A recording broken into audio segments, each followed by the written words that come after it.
natin. Medyo nahiya po ako sa press conference ni Vice President Lenny at saka ni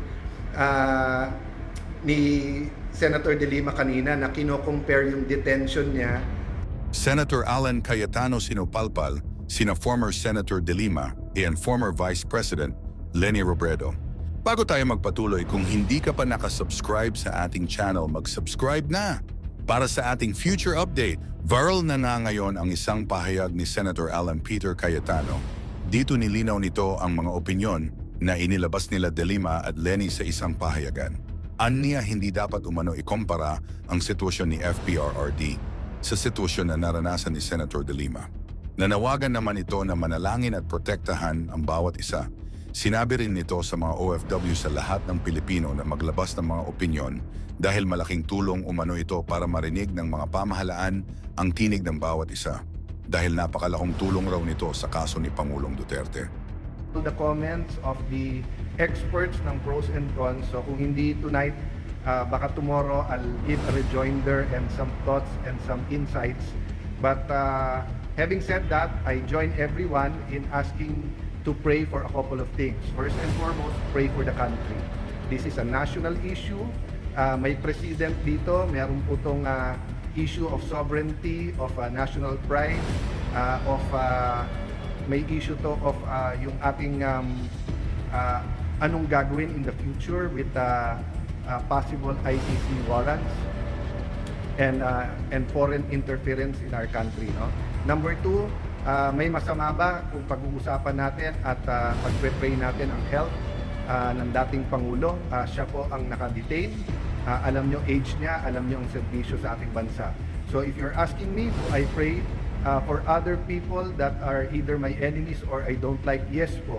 Hindi ko na isa-isahin and you might think it's hypocritical because I've debated with very powerful people, but parating na sa thought ko yun na, Lord, bless them, keep them in good health. Lord, if I'm starting to hate my enemies, alisin mo sa akin yon.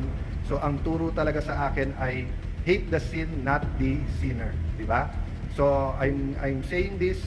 So minsan nga pagka nasa ibang Christian community ako, sabi kasi po ng isa natin sister na taga Latin America na expert po to sa kingdom building at expert din po sa politics, no? Sa US politics and political dynamics around the world. Sabi niya, Christians love each other but they don't like each other.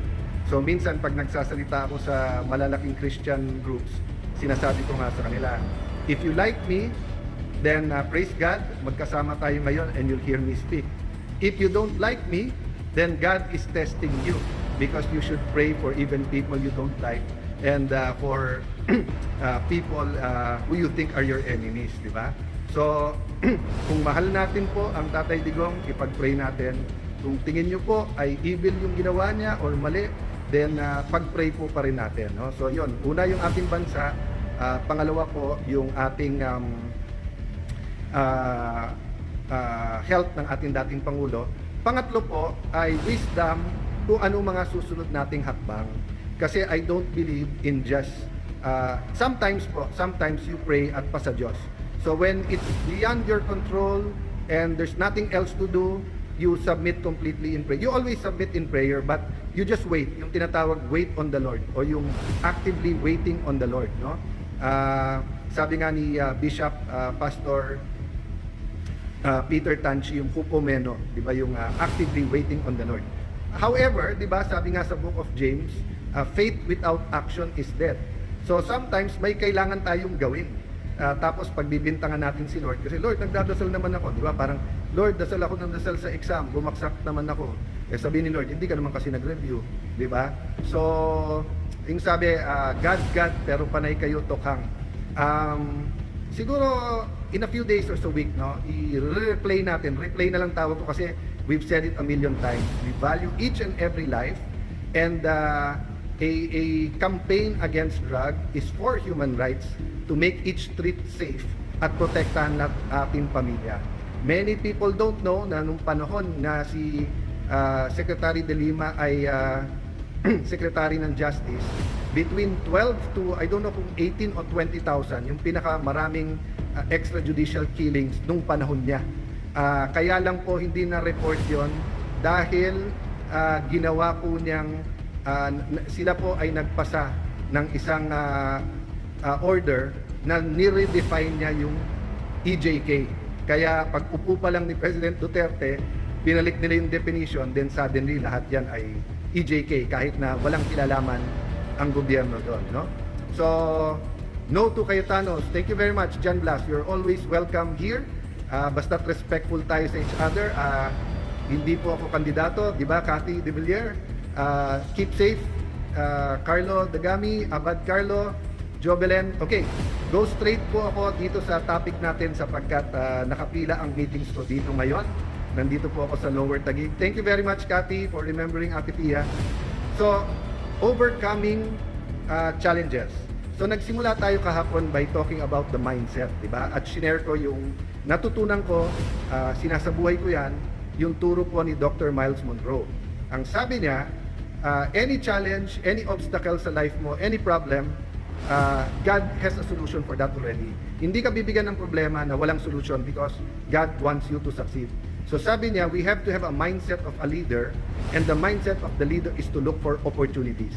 In a separate lecture, at marami nagsabi nito, hindi lang si Dr. Miles Monroe, marami nagsabi nito that the Chinese character for crisis is also a character for opportunity. Diba? So for example, pag walang mabilhan ng bigas dun sa barangay na yon, yung Chinese-Filipino, hahanap ng paraan na magbenta ng bigas doon. Diba? Precisely, kasi may opportunity na magnegosyo ng bigas. So I started with that yesterday na we have to have a mindset kahit anong bigat ng problema, ng challenge, na meron opportunity. So yes, I am challenged with that then. So for example, no, lalo kung bagong gising, I don't sleep with my cellphone eh. May mesa po ako sa bahay. Pagdating ko po, ibababa ko muna salamin ko. May salamin po ako sa kwarto na iba. Ibababa ko po yung cellphone ko. And then, pobre na, oy, good evening sa iyo, Criselda Manglangit. Hindi ko mabasa yung mga Chinese.